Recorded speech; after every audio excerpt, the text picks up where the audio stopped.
할렐루야.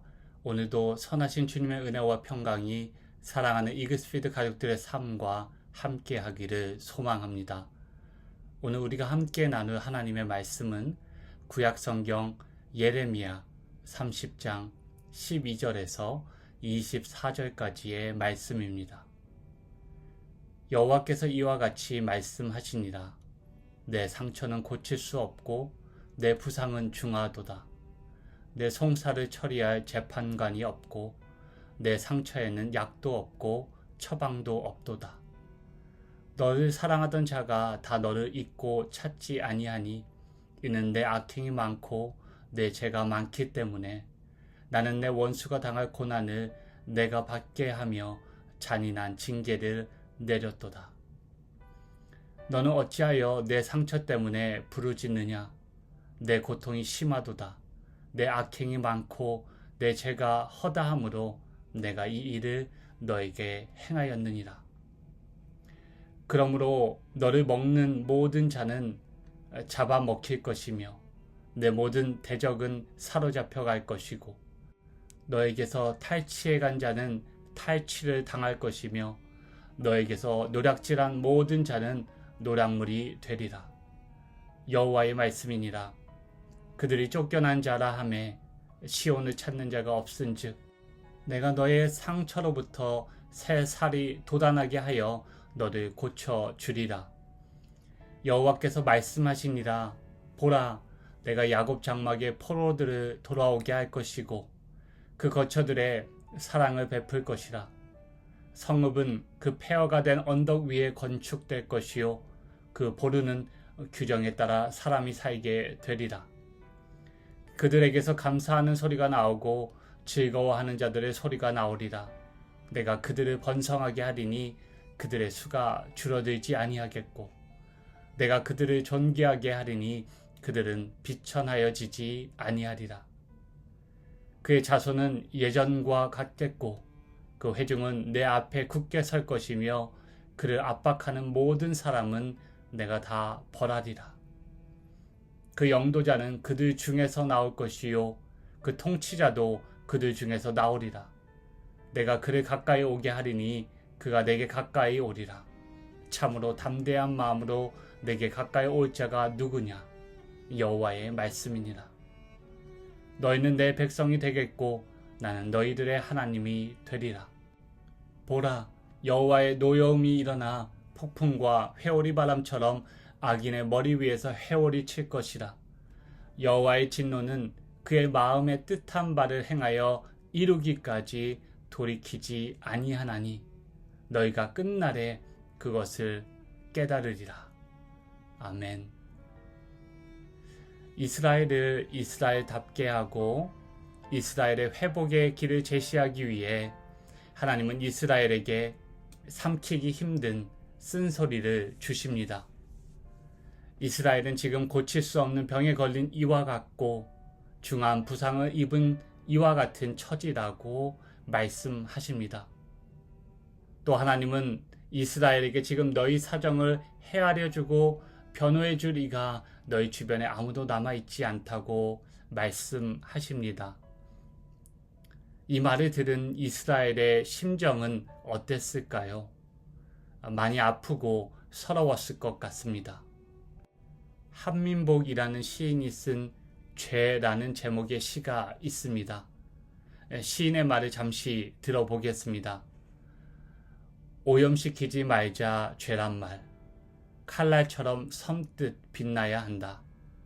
건성으로 느껴 죄의 날 무뎌질 때 삶은 흔들린다.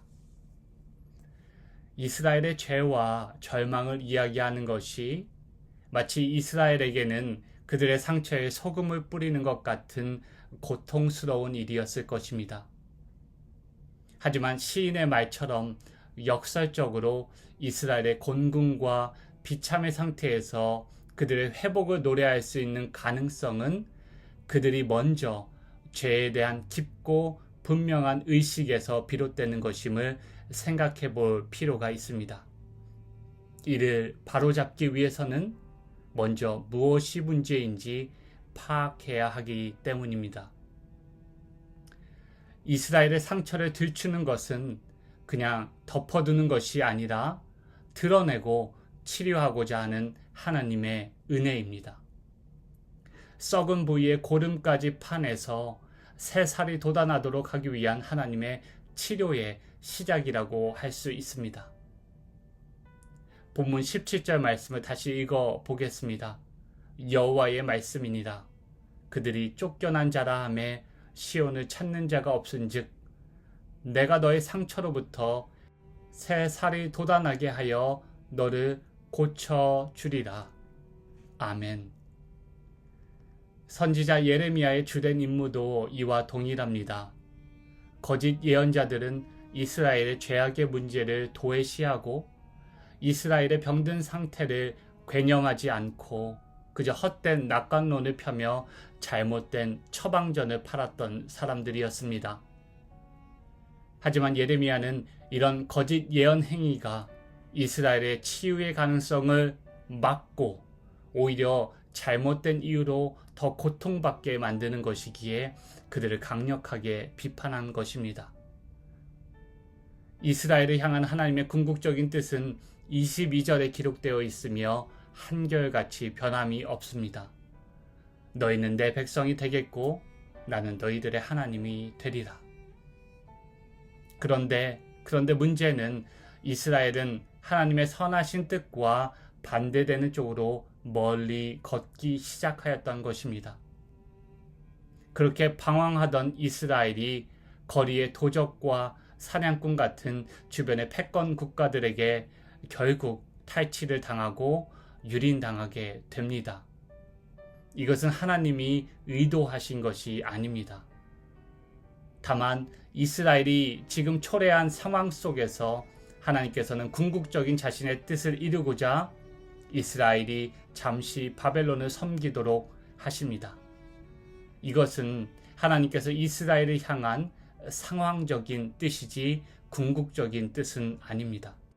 비록 현재의 하나님의 그 상황적인 뜻을 받아들이기 힘들더라도 예레미야는 하나님이 선하신 분임을 신뢰하고 이스라엘을 향한 하나님의 뜻이 재앙이 아니라 평안임을 잊지 않고 있었습니다. 그리고 그런 맥락에서 예레미야는 하나님의 큰 그림 속에서 선을 찾고자 하였습니다. 18절에서 20절에서는 마침내 회복될 이스라엘의 비전이 제시됩니다. 이스라엘을 유린하던 도적 같은 바벨론을 하나님께서 깨뜨리실 것입니다. 흩어진 백성이 돌아오고 예루살렘 성은 다시 세워지며 곳곳에서 감사와 찬양의 소리가 그 안에 가득하고 하나님의 언약대로 이스라엘은 하늘의 별과 같이 바다의 모래와 같이 번성할 것입니다. 그리고 하나님께서는 그 일을, 이스라엘을 회복하는 일을 약속하신 메시아를 통해 이루신다고 말씀하십니다. 그 메시아는 어떤 분이십니까?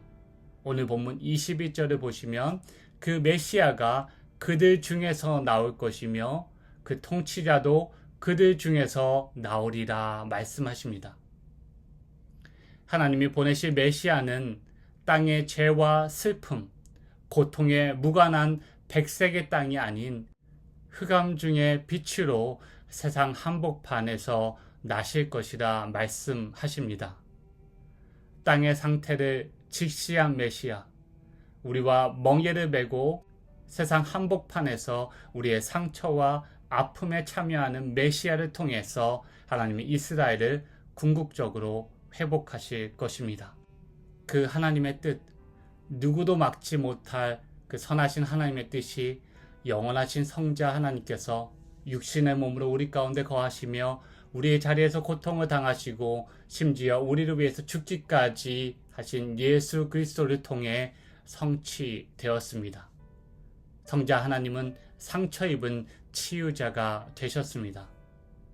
그리고 그를 통해서 예수 그리스도 안에서 고통은 절망의 표현에서 소망의 표현으로 바뀌게 되었습니다. 그리스도인이 된다는 것은 거짓 선지자들의 가르침과 같이 고통에서 면제되는 존재가 되는 것이 아닙니다. 오히려 예레미야와 같이 고통의 멍에를 함께 지는 존재가 되어가는 것입니다. 예수 그리스도 십자가에 달리신 하나님과 같이 고통이 갖고 있는 소망의 비전을 간직하고 타자를 위해 대리적인 고통을 겪을 수 있는 존재가 되는 것입니다.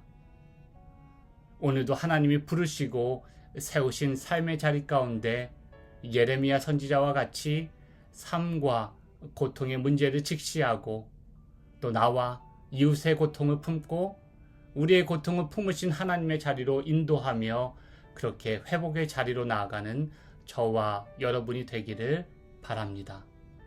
함께 기도하시겠습니다. 자격 없고 고통 중에 있는 이스라엘을 홀로 내버려 두지 아니하신 하나님, 죄인된 우리를 위해 성자 하나님을 보내어 주시고 또 다른 보혜사 성령 하나님을 통해 우리와 함께 탄식하시고 친히 우리를 위해서 간구하심에 감사를 드립니다.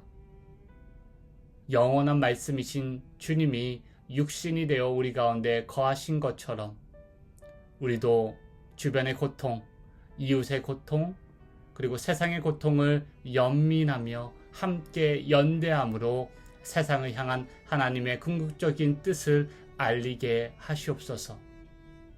주님의 온전한 회복과 치유의 날을 간절히 고대하며 선하신 우리 주님 예수 그리스도의 이름으로 기도하옵나이다. 아멘. 함께 나눈 말씀을 기억하시고 고통 가운데 있는 나의 모습과 또 가족, 이웃, 그리고 사회를 위해서 계속해서 기도하시면 좋겠습니다. 어제 시작된 교회의 여름 리더십 캠프가 오늘도 주님의 은혜와 보호하심 가운데 순적하게 진행될 수 있도록 함께 기도해 주시면 좋겠습니다.